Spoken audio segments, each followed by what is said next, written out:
This is the part 3 of my 5-part series where I'm decoding all the 5 foundation principles that one need to be an effective and confident communicator. If you haven't watched the first 2 parts, I'm gonna go ask you to go and watch it because it's gonna change how you speak forever. And I can guarantee you that those will be the 2 of the most helpful videos you have ever seen to be a confident communicator. Now, the foundation principle that I'm going to talk today is personally I struggled with a lot. I ignored it for the longest time because I never realized it even existed. If I look back of my journey of becoming confident communicator, before starting the journey, I was a monotonous speaker.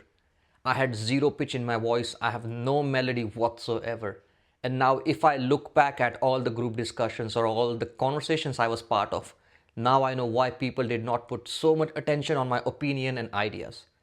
One thing was missing to make that engaging contribution from my side, which was pitch and melody in my voice. And that's the third foundation principle that we're going to talk about: pitch and melody. What is pitch and melody, how you can improve those, how it is useful in your daily communication, and so on. So make sure you watch this video until the very end because this is going to be one of the most important video you'll ever see on the internet. Pitch and melody are basically the music that lies inside your voice. Now, please don't get me wrong, I'm not going to ask you to sing because I'm talking about music, but pitch and melody are kind of hidden music which is underneath your voice. Let's say I ask you 2 questions. If you like a book and if I ask you to read that book again and again and again, and after that I want you to recite 1 page of the book without missing a word, can you do that? Probably not. On the other hand, if I ask you to recite a song that you love, you might be able to recite the song without missing a beat. Do you know why? Because music have melody, and melody makes words memorable. Because a page of a book and music has both average 300 words, but you can remember music much more easily or a song much more easily than a book. And that's what I'm going to teach you today, that how adding the melody to your voice makes it more memorable. Because in this noisy world, if you want to be an influential speaker, you have to make your words memorable for everyone. And that's the code that we're going to decode today, how to add melody to your voice. I'm going to give you some exercises as well to add melody to your voice so that it becomes more memorable and influential. Now, just as a fun exercise, I'm going to play 2 audios here. Those audios will not have any words, but you have to tell me what words or what adjectives that comes into your mind after listening to this audio. Here we go, the first one.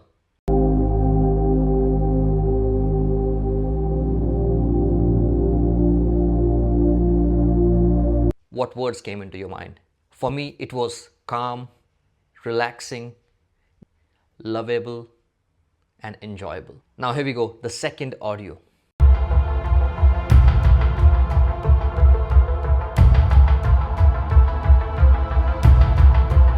What words came in your mind? For me, it was dramatic, suspense, thriller, a chase scene from a movie, stressful. You know, the funny part is none of these audios have any words, but just because based on the melody that was hiding underneath of those audios, you can see or you can get the adjectives. This is the exact thing I'm talking about. Whenever you add melody to your voice, it will create that memorability in your voice, and that's how people will remember you. That's the reason why there will be, let's say, 2 colleagues in your office, John and Susie. Whenever they walk into the room full of excitement because they have a lot of melody in their voice. And that's the reason they are one of the most influential people that everyone loves in the office. Now I'm going to share a very interesting exercise that I learned from Wing Jiang. It's called the siren technique. So this technique is usually used by all the beginner singers, and if they hire a vocal coach, these coaches ask them to do this exercise because it will help you to unlock all the notes and pitch into your voice. So for this technique, it's very easy. Pick any book and read a paragraph in the way I'm telling you now. So in order to use the siren technique, you have to start from a very low pitch, keep increasing the pitch of your volume, go at the very highest pitch, and then come back again. So it's like a siren, sinusoidal wave. I'll give you an example. I'm taking the book of Think and Grow Rich, another favorite one of mine from Napoleon Hill. I'll read a random paragraph. So in siren technique, you start from a low pitch, keep increasing your pitch like a sinusoidal wave until you hit the highest note in your voice, and then you come back to the lower pitch or the bass again. Let me give you an example. It was too late to go back to my notes, and what a blessing that I couldn't go back. Instead, my own subconscious mind yelled at the material I needed. When I arose, beginning into Asylum, I closed my eyes, I spoke to my heart out and the soul of my dream. I not only talked about to my audience, but I fancied talking to God also. Today, I would do $1 million if the amount was placed in my hand. I described the plan I had in my mind, organizing a great educational where young people would learn to do practical things and at the same time develop their mind. When I had to finish, the sat down and my man slowly from the seat, about 3 rows of the ear, made this way towards the pupil. You see, I know it sounds funny and it sounds unusual, but once you practice this a couple times a week, you will automatically unlock all the notes into your voice, and once you practice it enough times, it will automatically translate into your everyday communication. So this was the siren technique. Now in the next part of the video, I'm going to share some questions that my students have asked me in my in-person events. These are the real questions, these are the real life scenarios and how I have answered those questions for them.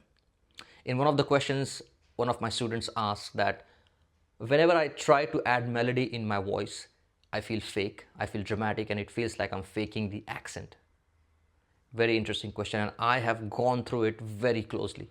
The way I answered the question to this student is, whenever you try to add melody to your voice, your monotonous or zero pitch volume or zero pitch voice that you have in your head, it's coming from a practice from 20 years. Your voice is all about the set of habits that you adopt. So what happens is when you try to become a melodious person or you add melody to your voice, it starts to feel fake in the beginning. It starts to feel unusual because these are the new things that you're trying for the first time. All I had to tell the student is because you just have to keep trying. Once you get past that barrier of feeling uncomfortable, you will have the most melodious voice in the room. And as an exercise, I asked the student to talk about his favorite travel destination. He told me that I went to Italy. Italy was very good. The nature was beautiful. The food was amazing. It had one of the best pizzas in the world. You see, very monotonous, no variation in pitch, no melody. But then when I asked them to add the melody, the way they talked about is, my favorite travel destination is Italy. It has one of the best pizzas in the world and also the nature is surreal. I loved it. You see, you just have to add some different patterns, add some different habits, the way I'm adding in front of the camera, using my hands, using my pitch of the volume, adding melody to my voice. These are all the things I've been practicing from years. It won't come overnight. You just have to go through the process again and again and again. Now, why I'm even bothered to make this as a foundation principle when it comes to become an effective communication? The reason is because if you add melody to your voice, it makes you more approachable, friendly, confident, and people kind of feel safe around you. Because if you have melody in your voice, it feels very addictive to listen to your voice, and also it makes you feel more friendlier. So that is the reason why you should always focus on adding that melody to your voice, adding that pitch variations to your voice. Now here is another one of the best questions I've received from my student. He asked, how can I sound more confident without sounding arrogant at all? Very juicy question, I must say. So the question was, how can I sound more confident without sounding arrogant? Because I believe there is a very thin line between being confident and being arrogant, and it's very easy to pass it. You know, whenever you are speaking with somebody or you're answering the question, there is a specific peculiar sound to being arrogant. So here we go. This is like peculiar example of being arrogant. So you want to know how to sound confident without being arrogant? Yeah, I know the answer. I'll tell you right now. Do you think that I don't know the answer? I'm the coach. I should know the answer, and I know the answer, and I'm going to tell you now. You see what kind of a peculiar sound that arrogance had. But on the other hand, if I add just a bit of a melody to my voice and a bit of a pitch variation to my voice, it will suddenly change the reaction of the crowd. So let's say I add a bit of a melody into my voice. I'll literally say the same thing, but it will change the reaction of the audience. Oh, so you want to know how to sound confident without arrogant? Of course, I'm going to answer your question. This is one of the best questions I've ever received. In order for you to sound more confident and not the arrogant, you just have to add a bit of a melody to your voice. You see, I literally said the same thing, but magically the results are substantially different. So in simple words, melody softens the arrogance. And another part of being arrogant is you have to fix your psychological mindset as well. The reason you sound arrogant is because in your head you think that you're superior than everyone, you know everything. But on the other hand, if you first fix you in your head, suddenly it softens the arrogance. And another caveat is you should add the melody into your voice. One of the other questions my student asked me is, how should I sound confident when I know very little or limited information about the topic? This is another very interesting question. Let's say you join a new office or a new company and you don't know anything about the team. You know very limited on what they do, what are the responsibilities, and how to sound confident. What a lot of beginners tend to do is they try to end their sentences at a very high pitch, which makes them unsure and uncertain. So for an example, let's say I join a new company and my colleague asks me for some help in Microsoft Excel. If I end the sentences at a high pitch, this is what it will sound like. I've been learning Microsoft Excel from last 2 years and I think that I have enough skills to solve all of your problems related to Microsoft Excel. You see, if I end the conversation or the sentence on a higher pitch, it makes me feel unsure. On the other hand, if I end it on a lower pitch, this is what it will sound like. I've been learning Microsoft Excel from last 2 years and I'm certain that I have enough skills to solve all of your problems related to Microsoft Excel. You see the difference?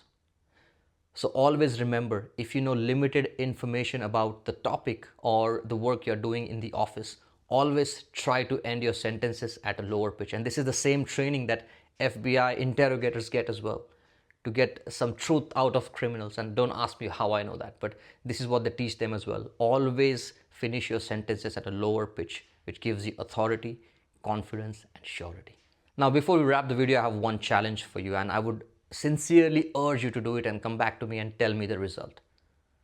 If you think that you are monotonous or if you don't have melody to your voice, whatever tips you have got from this video, try to incorporate that into your work life, daily life, professional life for next 2 weeks.